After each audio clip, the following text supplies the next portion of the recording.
Saudi আরবের এক অন্ধ হাফেজ, তাকে ডেকে প্রশ্ন করা হলো, আল্লাহ তোমাকে চোখ দে নাই, তুমি না দেখে আল্লাহর কোরআন মুখস্থ করেছ, তুমি বলো আল্লাহ যদি তোমাকে চোখ দে তুমি সর্বপ্রথম কি দেখবে? অন্ধ হাফেজ বলল, আল্লাহ আমাকে চোখ দে নাই, আল্লাহ আমি চোখে দেখতে পারি না, আমাকে চোখে দেখার মতো সেই শক্তি আল্লাহ দে নাই। আমাকে যদি আল্লাহ চোখ ফিরিয়ে দে, আমি আল্লাহর কসম করে বলতে পারবো আমি আমার মাকে দেখবো না, আমার কলিজার টুকরো সন্তান আছে আমি সন্তানকে দেখবো না, আমার ভাই আছে, আমার বন্ধু আছে, আমার প্রিয় মানুষ আছে আমি তাদেরকে দেখবো না।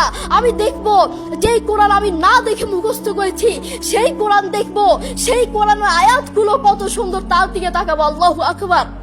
আমরা আমাদের কথা বলছি, আমাদের চোখ থাকতে আমাদের কোরআন পড়ার সময় হয় না।